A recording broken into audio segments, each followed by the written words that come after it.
أحد بموت رسول الله إلا ضربته.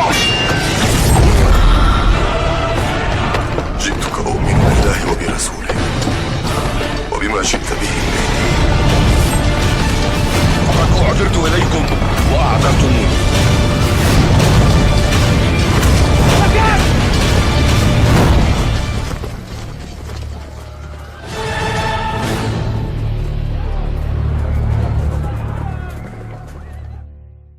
Pada bahasan sebelumnya terkait mukjizat Rasul sallallahu alaihi wasallam yang dapat berbicara dan memberikan taklim khusus, memberikan perhatian khusus kepada bangsa jin.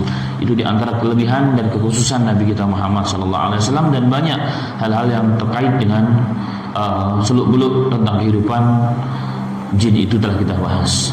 Nah, hari ini adalah lanjutannya. Hari ini adalah lanjutan daripada bahasan tersebut.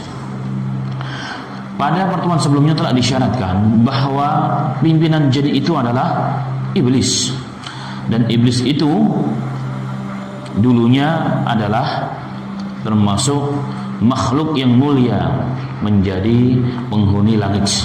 Tapi karena kedurhakaannya kepada Allah, satu perintah yang dilanggar, tidak ditaati, maka Allah melaknatnya sampai hari kiamat.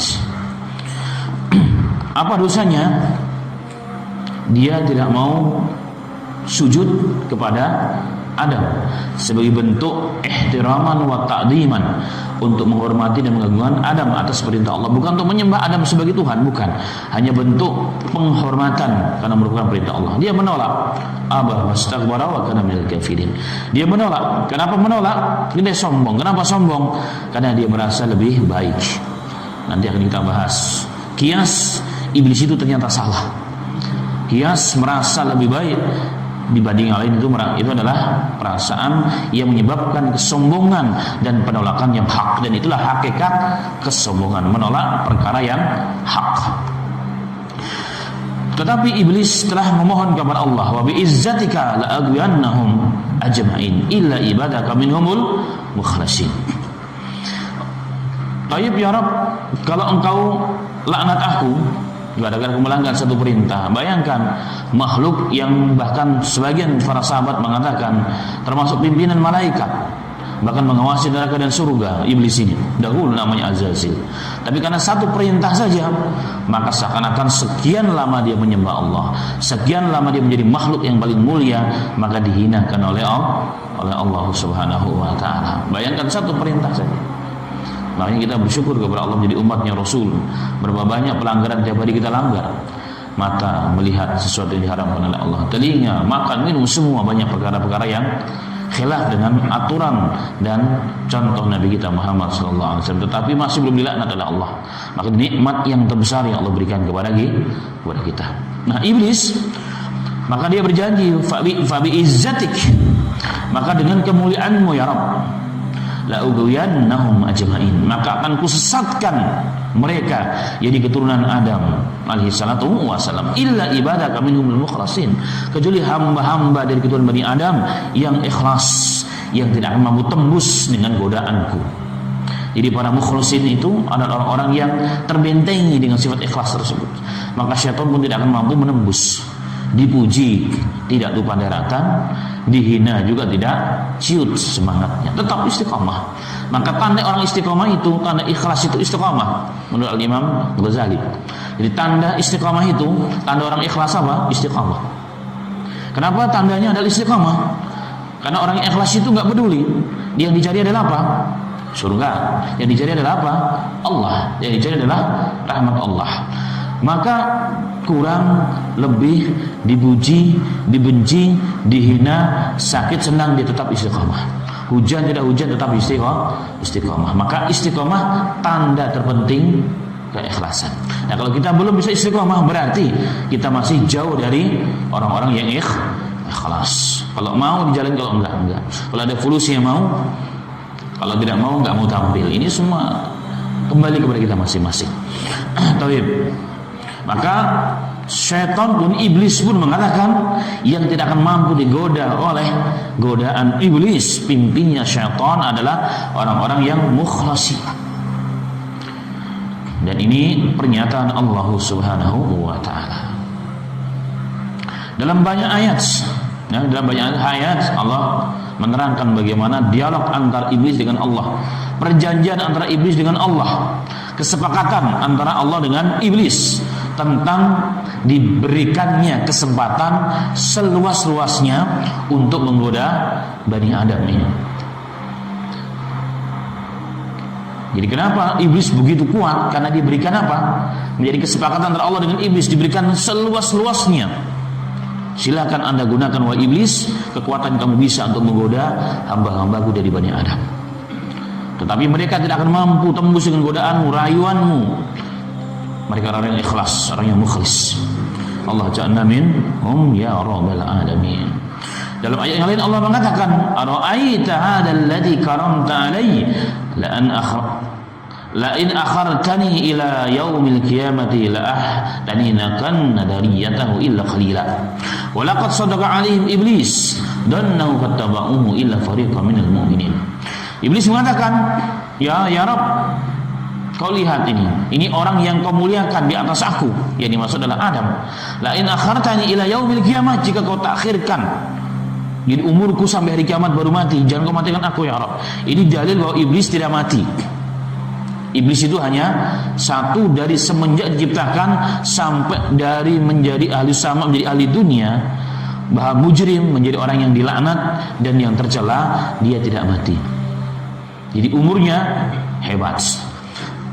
Makanya dalam kaidah ilmu dikatakan, "Lau kana ilmun dunna tuqa syarrun." Jikalau ilmu itu tanpa ketakwaan, takwa itu muncul dari adab, itu mulia, lakana asrul makhluqati lakana iblis. Maka makhluk Allah yang paling mulia adalah iblis. Selain umurnya panjang, dia menguasai ilmu langit dan ilmu dunia. Segala hal dia punya. Kemampuannya luar biasa, umurnya panjang, gak mati. Tetapi tanpa adab dan takwa, maka dia menjadi makhluk yang paling hina dina. Maka iblis mengatakan, aku ingin menggoda dzurriyyatahum, ku goda mereka, ku sesatkan mereka, illa qalil, sedikit saja yang tidak mampu ku tembus. Dalam ayat yang berikutnya, illa fariqan minal mu'minin, kecuali sebagian kelompok dari orang-orang yang mukmin, itu yang tidak mau digoda. Jadi siapa saja yang terkategori orang mukmin, qalilun, sedikit orang itu, dan mukhlis adalah orang-orang yang selamat dari tipu daya syaitan. Allahumma ja'alna minhum ya rabbal alamin. Dan ingat, ini janji atau persetujuan MOU-nya ini antara Allah dengan iblis sampai hari kiamat. Ini sampai hari kiamat tidak akan pernah berubah, dan begitulah kerja daripada iblis. Allah musta'an. Kemudian ikhtilaful ulama, kalau begitu iblis itu sebenarnya dari golongan malaikat atau jin sih? Atau golongan yang lain? Karena dalam ayat ada diisyaratkan, wa id qulna lil malaikati isjudu li adama fasajadu illa iblis. Ketika kami katakan kepada malaikat, usjudu li adama, bersujudlah kalian wahai penghuni langit. Ini para malaikat yang dimaksud. Usjudu li adama fasajadu illa iblis, maka semua bersujud kecuali iblis. Nah, ayat ini sebagian ahli ulama mengatakan ini dalil bahwa iblis termasuk malaikat. Maka ada yang memasukkan iblis itu termasuk pimpinan malaikat. Ini ayatnya. Ini diantara ayatnya. Baik, tetapi ada ayat yang lain yang mengatakan illa iblis kana minal jin. Semua bersujud kepada Adam kecuali iblis, dia dari golongan jin. Nah, ini pendapat yang mengatakan bahwa iblis bukanlah golongan malaikat tapi golongan jin. Karena unsurnya mirip. Ya, unsurnya mirip, unsur ciptaannya mirip sebagaimana telah kita bahas pada bahasan yang sebelumnya. Dia dari bahasan yang sebelumnya. Maka jumhur ulama mengatakan, dan insyaallah itu yang sahih, bahwa iblis bukanlah dari golongan malaikat, walaupun pernah menjadi golongan malaikat, bahkan menjadi pemimpin para malaikat, penjaga surga dan neraka. Tapi bukan dari golongan malaikat asli. Tapi dia dari unsur ciptaan yang berbeda dengan malaikat. Malaikat tercipta dari apa? Unsurnya nur, cahaya. Sebagaimana telah kita bahas pada bab sebelumnya. Itu ya pendapat yang insyaallah cenderung kepada kebenaran. Baik. Kemudian yang tadi saya sampaikan bahwa iblis itu membuat kias, menganalogikan bahwa unsur ciptaannya itu yaitu nar, mimarjim nar, bahkan dari lidahnya api. Iblis itu diciptakan oleh Allah, itu yang menyebabkan dirinya merasa lebih baik dari apa? Dari Adam. Bagaimana ya Rabb, kau ciptakan aku, kau perintahkan aku sujud kepada Adam. Khalaqtahu min tin, kau ciptakan dia dari tanah dan kau ciptakan aku dari api. Api lebih baik ya Rabb. Gimana api tunduk kepada tanah? Ini kias pertama di jagat raya ini yang dilakukan oleh iblis, yang ternyata itu kiasnya sesat. Kias sesat. Maka merasa lebih baik dari orang lain, itulah sifat yang dititiskan oleh iblis kepada syaitan dan kepada Yahudi dan Nasara. Apa kata Allah dalam Al-Quran? Wa qalatil yahudu laisatin nasara ala syai'in. Orang Yahudi mengatakan orang Nasara nggak ada apa-apanya. Begitupun sebaliknya, orang Nasara mengatakan Yahudi nggak ada apa-apanya. Dan itu ternyata sifat daripada iblis. Ana khairum minhu, aku lebih baik daripada dia, daripada Adam. Khalaqtani min nar wa khalaqtahu min tin. Kau ciptakan aku dari unsur api, kau ciptakan dia dari unsur tanah. Ternyata ini kias yang sesat. Kias yang sesat. Ada beberapa hal sebabnya. Yang pertama, anna nara taba'uha fasad wa itlaf ma ta'allaqat bihi bi khilafi turab. Yang pertama, bahwa nar itu, unsur ciptaan iblis itu lebih tidak baik, lebih rendah dibandingkan tanah. Kenapa? Sifat tabiat, bawaan, sifat semula jadi yang Allah ciptakan, yang Allah berikan kepada api itu adalah merusak dan melenyapkan. Merusak dan melenyapkan. Berbeda dengan tanah, sangat jauh dengan tanah. Maka apapun yang tersentuh dengan api akan hangus, binasa dan mati. Berbeda dengan tanah. Nah, tanah sebaliknya, apapun memerlukan tanah, apapun dengan tanah menjadi hidup. Bahkan manusia pun terbuat dari tanah. Itu yang pertama. Yang kedua, ulama mengatakan anna nara tabauha hifah wa tis wal hiddah. Sifat asli dari api itu adalah khifah, mudah, ringan, mudah dibawa ke sana kemari, tajam, mencengkram. Berbeda dengan tanah, itu razanati was sukun was sibat, tenang, tentram dan tetap. Itu tanah. Nah, sifat api mudah terbawa. Angin ke selatan, angin ke barat, ke barat. Tidaklah hutan Kalimantan kebakar. Kenapa? Karena sifat ringannya dari api itu, sehingga mudah dibawa oleh apapun. Bahkan di Madinah pernah kebakaran yang menyebabkan apa? Tikus yang masuk ke rumah, kemudian menumpahkan api, kemudian dibawa ke sana kemari sehingga membakar kota Madinah.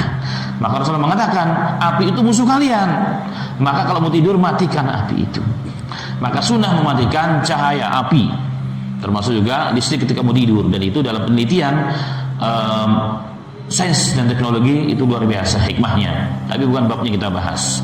Nah, ini menunjukkan sifat api yang sebegitunya. Maka sangat salah kalau iblis menganggap dirinya lebih baik daripada turab. Kemudian anna turaba yatakawwanu fihi wa minhu arzaqul haywan wa akhwatuha libas li'ibad. Sesungguhnya unsur yang berikutnya yaitu tanah. Tanah itu lebih mulia. Kenapa? Karena tanah itu, dari tanahlah segala hal menjadi hidup. Semua rezeki manusia, tumbuhan, hewan, sumbernya dari mana? Dari tanah. Maka tanpa tanah tidak ada kehidupan di muka bumi ini. Nah, berbeda dengan api. Berbeda dengan api. Kemudian anna turaba dururiyun li haywani la yastagni minhu al-battah wala amma yatakawwan minhu wabihu wan nar yastagni anil haywan. Yang berikutnya bahwa turab, tanah itu unsur terpenting dalam kehidupan hewan. Tidak bisa hewan tanpa tanah dimanapun dia berada. Sudah berbeda dengan api, tidak selalu memerlukan api. Bahkan manusia pun demikian. Ada manusia yang sampai berhari-hari nggak ketemu api. Orang-orang yang hidup di musim dingin. Teman-teman kita di Afghanistan, di Rusia, 6 bulan mereka di rumah doang. Hanya berselimut, tidur, makan, tidur. Terus pada bulan berikutnya anaknya sudah 4 selahir. Itu kerjanya mereka. Bahkan matahari pun tidak ada. Ternyata masih bisa hidup. Jadi unsur api tidak ada, masih bisa hidup. Baik. Kemudian anna turaba idza wudi'a fihi quwwah akhrajahu at'afan ma wada'a fihi. Subhanallah. Turab apabila diletakkan di kut yang dimaksud di sini adalah mungkin bibit ya.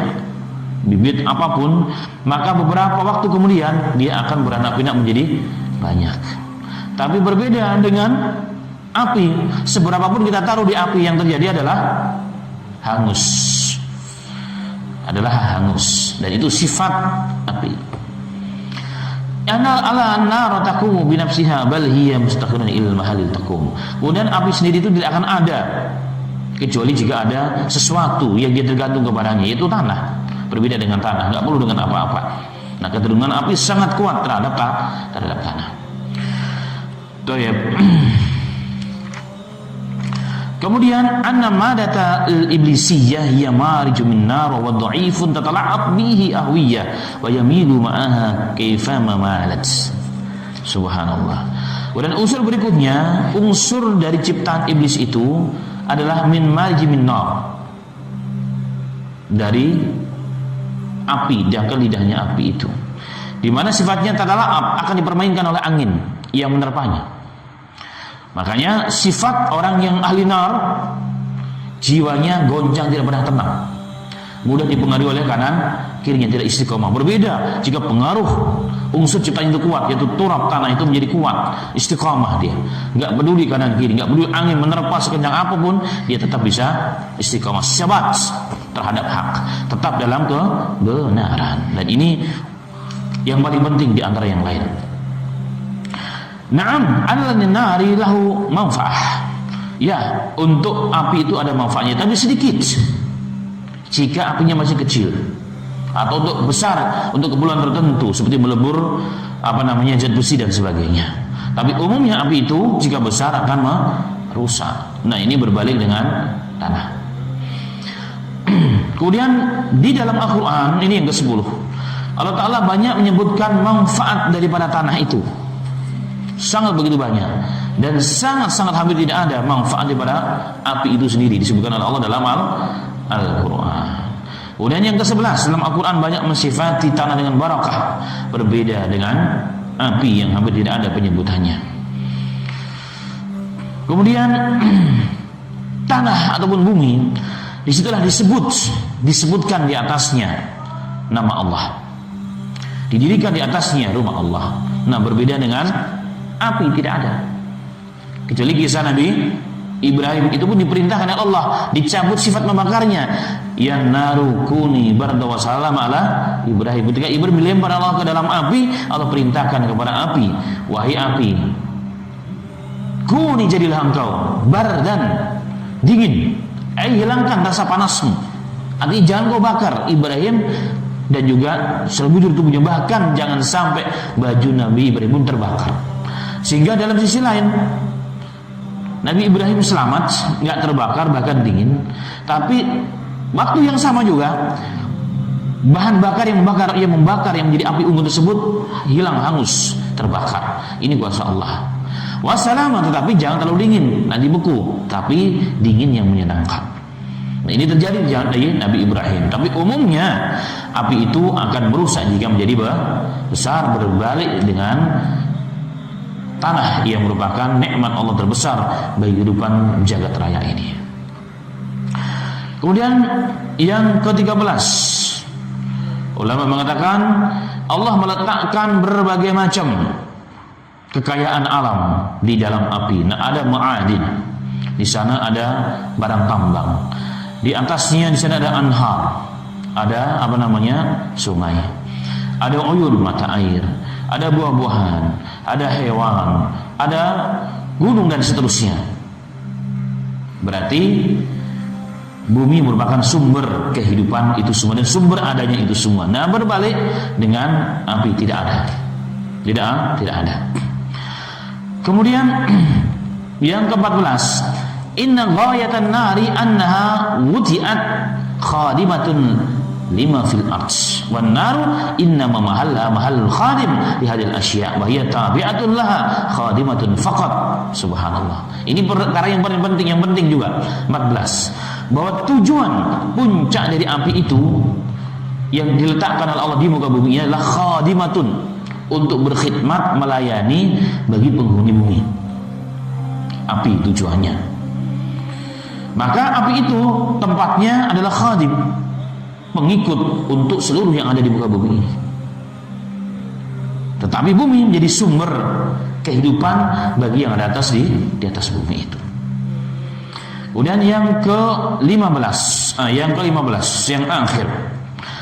Anal la'inu likusuri nadrihi wa dhu'ifu basaratihi ra'a suratat-tin turaban mutazazidan bima fakhtaqarahu wa lam ya'lam anna tin muraqibun min aslaini al-ma'u alladhi ja'alahu Allah ta'ala minhu kullu syai'in hayyin wa turab alladhi ja'alahu khazanatul wa manafi'il wa na'am. Yang ke-15, orang yang lain, yang terlaknat, yang pandangan basirahnya pendek karena kebodohan dan kejahilan, hawa nafsu yang menguasai dirinya, maka dia menganggap bahwa tin, turab, tanah, debu, dia lebih rendah dari api. Padahal api itu ada dua unsur yang penting pada tanah tersebut, yaitu apa? Air dan tanah. Jadi tanah, turab dalam bahasa Arabnya, tin, itu ada dua unsur penting, air dan tanah. Nah, air menjadi sumber segala kehidupan karena Allah menjadikan dari tanah tersebut, dari air tersebut, kullu syai'in hayyin, segala sesuatu menjadi hidup. Diterangkan dalam Quran. Jadi seluruh makhluk hidup di muka bumi sumbernya adalah air. Dan itu menjadi sumber daripada terpenting dari tanah. Dan tanah juga demikian menjadi sumber ketenangan kehidupan bagi jagat raya ini. Nah, ini berbalik dengan yang bernama nar atau iblis, yaitu api yang kemudian menjadi unsur ciptaannya adalah iblis, menjadi iblis. Tapi ini namanya kias yang sesat dan salah. Maka kias pertama yang ada di jagat raya ini adalah kias iblis, karena kebodohan, hawa nafsu, merasa pintar sehingga dia sesat, kemudian menyesatkan makhluk-makhluk yang lain. Allah musta'an. Kemudian kalau boleh ditambahkan, sifat tanah itu tawadhu. Dia tidak pernah muncul datar, kecuali pada gunung saja, sebagai lapisan yang membungkus bebatuan. Nah, berbeda dengan api. Api selalu di atas, selalu terbang secara kembali, kelihatan dan mengerikan. Dari jauh pun kelihatan apanya? Asapnya. Nah, berbeda dengan tanah, tawadhu. Maka di salah satu sifat tanah adalah tawadhu. Apapun yang diterima oleh tanah memberikan kebaikan. Dia memberikan kebaikan. Tanah dipukuli, tanah dibenci, menumbuhkan tetap dia sesuatu yang baik bagi penghuninya di atasnya. Nah, ini berbalik dengan api. Baik. Ini terkait dengan sebab sesatnya iblis dan kenapa dilaknat oleh Allah Subhanahu wa taala. Kemudian bab yang penting berikutnya adalah bab mengenai dakwahnya iblis. Dakwahnya iblis kepada Bani Adam yang hasiru fi sittati maratib. Dakwahnya iblis itu terkumpul kepada 6 hal. Jadi tingkatan dakwahnya iblis itu kepada 6 perkara, 6 tingkatan. Dan ini sama-sama kita harus ketahui bersama. Dalam hadis yang cukup banyak diriwayatkan, termasuk Imam Ahmad dan juga Sunan Nasai insyaallah taala, diriwayatkan kepada Nabi Muhammad sallallahu alaihi wasallam bahwa Nabi Muhammad pernah bersabda, "Inna syaitana qa'ada li ibni Adam bi atraqihi wa qa'ada lahu bi tariqil Islam." Sesungguhnya syaitan itu dia akan menggoda Bani Adam dan dia akan berdiri di jalan-jalan orang yang mau masuk Islam. Artinya bagaimanapun orang itu dihalangi untuk masuk Islam. ditakut-takuti, dibisikin. Ini kerjanya iblis yang pertama, tingkatan yang paling tinggi. Berarti menghalangi orang masuk Islam atau membawa orang kepada kekufuran berarti dan kesyirikan. Ini yang pertama. Kemudian yang kedua, kata Rasulullah mengatakan, jika manusia itu lolos dari bisikan halangan iblis, halangan syaitan dari masuk Islam, bagaimana yang kedua setelah itu? Jangan sampai dia ikut hijrah.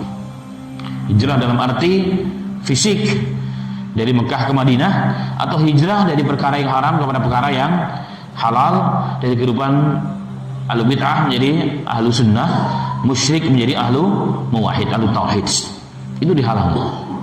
Jika berhasil juga, jadi hijrahnya sungguh-sungguh, maka iblis akan menghalangi amalan yang berikutnya. Jangan sampai muslim tersebut ikut berjihad dalam makna yang luas, jihad, dakwah, dengan kalimat apapun, dengan cara apapun, maka dihalangi syaitan itu. Maka orang yang ikut memberikan manfaat pada umat berjihad, itu tatanan urutan manusia yang tinggi sekali, Pak. Islam saja orang bisa, tapi Islam betul-betul mau berhijrah dengan Islam yang benar, itu nggak semua orang bisa. Tapi setelah berhijrah, dia memberikan manfaat bagi orang lain dengan berjihad, tidak semua orang bisa. Tidak semua orang bisa. Maka tim-tim PWA kita ini orang hebat sebenarnya. Kenapa? Mampu berjihad dengan waktu dan kemampuannya. Karena tidak semua orang diberikan taufik untuk itu. Berat ujiannya, dibisikin terus. Ente aja keluarga masih kurang, masih ngurusin pondok, ngapain? Ngapain ente? Kan bisa cari ini dan cari itu. Ini godaan syaitan, iblis. Bagaimana orang tidak memberikan manfaat bagi umat? Karena jihad itu manfaat. Manfaat yang paling besar adalah apa? Untuk manusia. Maka dihalangi. Jika orang itu selamat dari ikut berjihad, dari ikut berjihad, maka dia dihalangi dari apa? Dari keikhlasan. Sudah ikut dia berjihad, ikut memberikan manfaat, tapi bagaimana ikhlasnya itu hilang? Ikhlasnya itu hilang. Dengan apa? Dengan berbagai cara, dengan mengungkit-ungkit, dengan ada menyakiti orang lain, dengan segala hal. Dengan segala hal. Wa iyadzubillah. Nah, dari hadis ini maka disimpulkan bahwa bahwa tingkatan dakwahnya iblis bagi manusia, bagi Bani Adam ada 6 tingkatan kurang lebihnya. Yang pertama tadi adalah iblis menghalangi manusia daripada hidayah Islam. Jadi iblis berarti menjadikan manusia menjadi kufur. Bagi yang muslim menjadi kufur. Ini target yang pertama dan utama, dan ini yang sangat tinggi nilainya di sisi iblis. Menjadikan orang itu jadi musyrik, jadi kufur. Ya, dengan berbagai macam caranya. Dan ini akan nampak di akhir zaman, kata Nabi Muhammad SAW. Ada seorang laki-laki, kata Rasulullah, yusbihu mu'minan wa yumsi kafiran. Di pagi hari dia mukmin, di sore hari dia dalam kafir. Dan ada orang yang di sore hari mukmin, wa yusbihu kafiran, dan di sore hari dia menjadi kafir. Apa alasannya? Ya bi'udinahu bi'aradi minad dunya. Dia menjual akidahnya, menjual agamanya untuk apa? Untuk jabatan, untuk dunia, untuk ini dan itu, untuk pekerjaan dan seterusnya. Wa iyadzubillah. Dan itu ternyata nampak dan banyak. Kemudian yang kedua, jadi dakwah yang pertama menghalangi orang dari Islam, berarti menjadikan manusia itu kufur dan musyrik. Ini tingkatan yang paling tinggi bagi syaitan. Yang kedua, kalau manusia itu nggak bisa disyirikkan dan dikafirkan, bagaimana dirusak agamanya dengan bid'ah, dengan bid'ah. Makanya Al-Imam Sufyan Ats-Tsauri beliau mengatakan al-bid'atu ahabba ilal iblis min ma'siyati li'anna al-ma'siyah yutabu minha wal bid'atu la yutabu minna idza ajiza an dalika intaqala ila maratabi tsalisah wa hiya al-kaba'ir. Sufyan Ats-Tsauri ini ulama-ulama salaf di atasnya Imam Syafi'i. Beliau mengatakan al-bid'atu bid'ah dalam agama. Bid'ah itu perkara baru dalam agama yang tidak ada contoh dari Allah dan Rasulnya. Lebih dicintai oleh iblis dari maksiat. Dalam riwayat dari zina. Jadi bid'ah itu lebih dicintai oleh iblis dari perbuatan maksiat dalam riwayat zina. Lebih disenangi orang buat bid'ah itu. Apa sebabnya? Li'annal ma'siyatu. Karena maksiat itu atau zina itu yutabu minha, orangnya bisa taubat. Kenapa bisa taubat? Karena sejelek-jeleknya orang namanya zina, dia tahu zina itu adalah dosa. Mencuri itu nggak boleh, korupsi itu nggak boleh. Maka ada waktunya orang yang kayak begitu pun ada rasa takut kepada Allah, rasa takut dengan neraka. Dia paham bahwa itu adalah dosa, melanggar syariat. Maka sebejat-bejatnya orang, dia ada masanya takut kepada Allah. Hadis sahih dalam riwayat Bukhari, Muslim dan lain sebagainya. Rasulullah pernah mengatakan ada orang yang paling bejat di muka bumi ini yang telah membunuh berapa? 99 orang. Kemudian mau taubat karena bertanya dengan orang yang salah. Dia bilang nggak ada kesempatan taubat, maka digenapkan menjadi 100. Tapi setelah itu dia balik lagi. Tapi muncul masanya, harinya, waktunya, dia kembali takut kepada Allah. Dia yakin bahwa perbuatannya ini dosa. Maka apa yang terakhir yang terjadi? Membawanya perasaan tersebut kepada taubat. Nah, tapi tidak bagi ahli bid'ah, kata beliau. Kenapa? Ahli bid'ah tidak akan pernah pelakunya itu bertaubat. Kenapa ahli bid'ah itu nggak pernah bertaubat? Karena dia tidak menganggap perbuatannya itu melanggar agama. Makanya kalau berbicara mengenai bid'ah, maka banyak orang akan langsung panas telinganya. Kenapa? Karena ini perkara yang paling disenangi oleh syaitan, dicintai oleh syaitan. Wa iyadzubillah. Dalam beberapa riwayat bahwa setiap amalan yang tidak ada sunnahnya itu pasti di dalamnya ada syaitannya. Dan syaitan itu maka pelaku bid'ah itu jika dibawa kepada sunnah, dibawa kepada perayaan hak, maka syaitan terus menyuntikkan racunnya, pengaruhnya kepada pelaku bid'ah tersebut. Makanya jarang ma'asal muslimin kita lihat ahlu bid'ah itu bertaubat, jarang. Tapi ahlu maksiat mudah bertaubat. Para artis gampang tobatnya, tapi kita lihat yang lain berat tobatnya. Allah musta'an, la haula wala quwwata illa billahil aliyil azim. Dan itu dari perkara-perkara yang kecil. Makanya para sahabat dahulu sangat takut dengan perkara-perkara baru dalam agama. Makanya sahabat dahulu sangat takut perkara-perkara baru dalam agama. Kenapa? Karena mereka takut tersesat dari jalan kebenaran. Dalam hadis Bukhari diriwayatkan dari Anas bin Malik radhiyallahu anhu, beliau mengatakan, innakum la ta'lamuna a'malahi adaq fi a'yunikum minasy'ari inna kunna na'udduha ala ahdi Rasulillah sallallahu alaihi wasallam minal mubiqat. Imam Bukhari meriwayatkan dengan sanadnya kepada Anas bin Malik. Anas bin Malik mengatakan, sesungguhnya kalian wahai manusia, yang dimaksud adalah para tabi'in. Sahabat berkata para tabi'in, la ta'maluna amalan, kalian melakukan suatu amalan, ya adaq fi a'yunikum minasy'ari. Jadi amalan yang enggak ada sunahnya yang dimaksud. Kalian ini banyak beramal, tapi amal yang ada sunahnya. Kalian anggap ini sepele. Bahkan di mata kalian anggap ini ringannya, kecilnya, bahkan lebih kecil dari satu helai rambut. Kata Anas bin Malik. Wa inna kunna na'udhuha ala ahli Rasulillah sallallahu alaihi wasallam minal mubiqat. Lalu kamu dahulu perkara-perkara yang kalian anggap lebih ringan dari rambut itu, kalian anggap hari ini, kami dahulu menganggapnya itu perkara yang menghancurkan kami. Ini bayangkan kalau seorang sahabat berkata kepada para tabi'in, bagaimana seandainya sahabat tersebut melihat amalan kita pada hari ini. La haula wala quwwata illa billahil aliyil azim. Karena itulah maka Abdullah bin Abbas radhiyallahu anhu beliau mengatakan, ma min 'amin illa wa tadhharu fihi bid'atun tamutu fi sunnah hatta tudharul bid'ah wa tamutu sunnah. Abdullah bin Abbas radhiyallahu anhu beliau mengatakan, saya mengamati perjalanan Islam dan perkembangannya. Tidaklah setiap tahun kecuali akan muncul bid'ah baru dan akan mati sunnah. Tidaklah setiap tahun akan muncul bid'ah baru dalam agama dan matinya sunnah. Hatta tudharul bid'ah wa tamutu sunnah, sehingga akan muncul bid'ah yang banyak satu saat dan akan mati sunnah-sunnah Rasulullah sallallahu alaihi wasallam. Itu kata beliau. Abdullah bin Mas'ud radhiyallahu anhu beliau pernah mengatakan, al-i'tisadu fi sunnati khairun min al-ijtihadi fil bid'ah.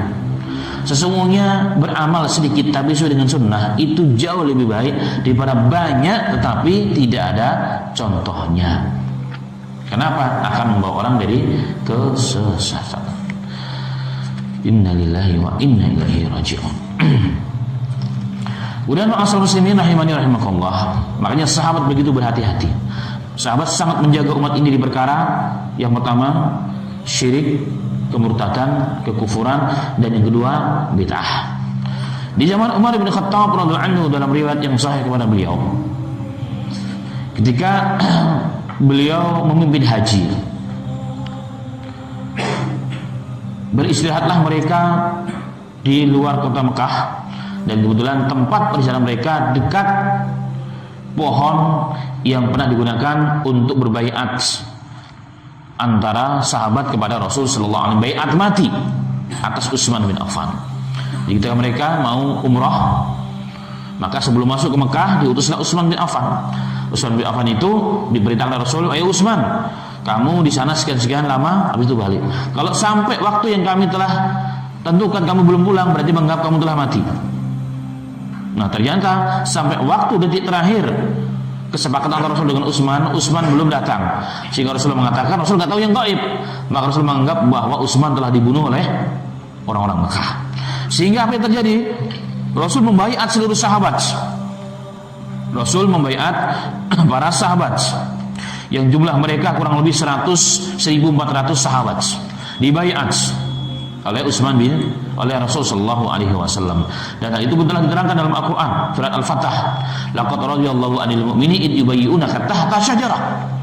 Allah telah ridho kepada seluruh orang mukmin yang telah membaiatmu wahai Muhammad di bawah pohon. Itulah namanya pohon Ridwan, baiat Ridwan. Dan Rasulullah mengatakan dalam hadis yang sahih bahwa la yadkhulun nara ahada mimman bai'a tahta syajarah. Tidak seorang pun yang masuk neraka barang siapa yang telah berbaiat di bawah pohon itu, kata Rasul. Hadis sahih. Riwayat Tirmidzi. Disahihkan juga oleh Syalbani rahmatullahi alaihi. Nah, di bawah pohon itu lah sahabat berbaiat mati terhadap Utsman kepada Rasul sallallahu alaihi wasallam, dan mereka semua jumlahnya 1.400 orang dan mereka dijamin surga. Qur'annya ada, hadisnya ada. Nah, kembali pada kisah Umar. Ketika Umar beristirahat, ditengok kanan kirinya, loh, para sahabatku, para mukminin kok tidak ada pada kemana? Mereka diberitahu bahwa mereka pada datang ke pohon itu. Mereka mendatangi pohon yang bersejarah tersebut, bukti sejarah itu masih ada. Dilihat untuk mengenang peristiwa dahulu, atau orang yang nggak ikut mengenang, oh ini tempatnya dulu. Namanya tapak nalas, apa namanya? Tapak tilas kalau bahasa sekarang, tapak tilas. Oh ini di pohonnya, oh kayak begini ternyata. Mereka tidak sholat di situ, sholat juga enggak. Apalagi boro-boro doa di situ, boro-boro minta kepada pohon itu, enggak ada sama sekali. Enggak menganggap bahwa pohon itu ada barokahnya, tempat itu ada barokah, enggak ada. Itu enggak ada dalam diri sahabat dan para tabi'in. Tapi apa yang terjadi? Apa yang dilakukan oleh Umar bin Khattab radhiyallahu anhu? Umar memerintahkan pohon itu ditebang. Diperintahkan untuk ditebang saja. Kenapa? Karena beliau menjaga umat ini. Sekarang mungkin mereka tidak sholat di situ, tapi akan datang masanya orang akan sholat di situ. Sekarang mereka tidak menganggap pohon itu barokah, tapi akan datang masanya mereka menganggap tempat itu barokah. Paling tidak ada dalilnya hal tersebut. Kebarokahan itu harus ada dalilnya. Mereka mungkin sekarang belum minta kepada pohon itu, tapi akan datang waktu nanti mereka akan minta kepada pohon itu atau penghuni pohon itu.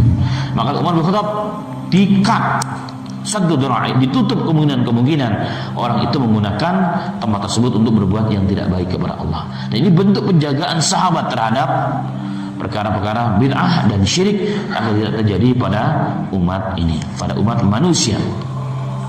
Dan itulah ma'asal muslimin rahimani wa rahimakumullah. Ini perkara yang sangat penting yang memang harus kita jaga sampai hari ini.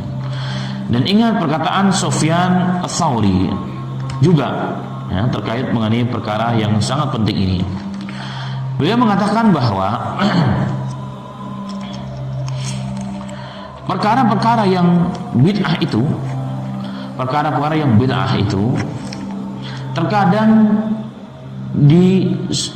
diliputi dengan perkara-perkara yang mudah menyentuh hati manusia,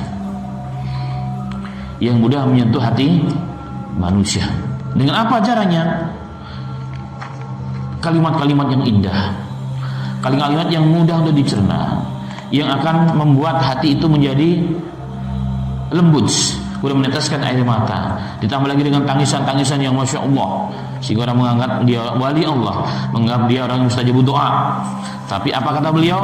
Ini semua adalah tipuan dari syaitan. Tujuannya apa? Liyustadu bih, agar dia dapat menjaring mangsa sebanyak-banyaknya. Padahal yang diamalkan perkara yang tidak ada sunnahnya dari Nabi Muhammad SAW. Ini kalimat Imam Auza'i sendiri mengatakan, balagani anna man ibtada'a bid'atan khalahu syaitan wal ibadah wa alqa alaihi khusyu' wal buka likay yustadu bih. Tidaklah telah sampai berita kepadaku, Imam Auza'i, ini sejaman hampir dengan Imam Sufyan Ats-Tsauri, telah sampai kabar kepadaku, berita, barang siapa yang melakukan bid'ah dalam agama, maka akan syaitan akan datang kepadanya dan dalam ibadahnya, dan akan diberikan rasa khusyuk dan tangisan yang luar biasa. Tujuannya apa? Liyustadu bih, agar dapat menjaring manusia sebanyak-banyaknya ikut dalam kesesatan. Maka ketika ada orang yang bertanya kepada siapapun yang memberikan amalan kepada kita, apa dalilnya bang? Apa dalilnya, apa hadisnya bang? Kalau zaman dulu orang marah, agama itu bukan ditanyakan dalilnya tapi diamalkan katanya. Saya pernah juga mendengar ada seorang syekh ditanya, bukan syekh sebenarnya, tapi dianggap ustadz lah, ditanya, ustadz, amalan begini apa dalilnya? Antum ini kerjanya nanya dalil terus. Islam itu diamalkan, bukan ditanya dalilnya. Itu salah. Kalau saya menganggap orang bertanya apa hadisnya, sahih ataupun dhaif hadisnya, mana dalilnya, itu tanda dia peduli dengan agama. Dia itu mulai sadar bahwa agama itu, bahwa ibadah itu harus dengan dalil, bukan malah dikatakan ente banyak nanya tapi mana amalnya. Oh, ilmu itu beda. Ilmu itu ada dua hal, ilmu dan amal itu dua hal yang berbeda, dan dua-duanya sangat penting untuk diketahui dan diamalkan. Maka agar tidak terjerat kepada perkara tersebut, maka tidak lain dan tidak bukan harus berilmu dengan ilmu yang benar. Maka kita akan terlepas daripada perkara yang bid'ah, yang merupakan tingkatan nomor 2 setelah kesyirikan dan kufuran kepada Allah Ta'ala, jeratan daripada iblis dan syaitan. Kemudian tingkatan yang berikutnya yang merupakan dakwah daripada iblis, jika orang selamat dari kekufuran dan syirik dan juga bid'ah, maka akan diarahkan kepada dosa-dosa kabirah. Jadi dosa-dosa besar dengan segala jenis dan bentuknya, itu adalah kerja dan dakwahnya daripada iblis. Berarti dosa-dosa bid'ah, khurafat, syirik itu jauh lebih besar dari dosa-dosa besar. Dosa besar apa diantaranya? Meninggalkan sholat, uquq walidain, kemudian berbuat durhaka kepada kedua orang tua, kemudian makan riba, sihir, apalagi berzina, jadi tukang gambar makhluk hidup, itu dosa besar.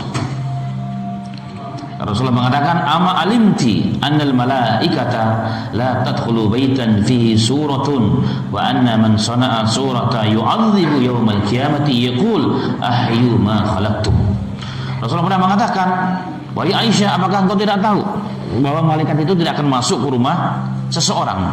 Yang dimaksud malaikat rahmat. Kalau malaikat pencatat, dimanapun dia berada dicatat. Tapi malaikat rahmat yang membawa rahmat kepada rumah orang, tidak akan pernah masuk rumah yang di dalamnya ada gambar makhluk hidup. Ada gambar makhluk hidup. Termasuk juga ada patung-patung tamazil, patung makhluk hidup. Patung apa saja, makhluk hidup yang bernyawa. Yang bernyawa itu siapa? Manusia dan hewan. Wa anna man sana'a surata, dan barang siapa yang melakukan itu, yang membuat gambar itu, gambar makhluk hidup, patung makhluk hidup, yu'adzibu yaumal qiyamah, dia akan diazab oleh Allah Subhanahu wa taala, dan dikatakan kepadanya, ahyu, hidupkanlah ma khalaqtum, apa yang telah kau ciptakan.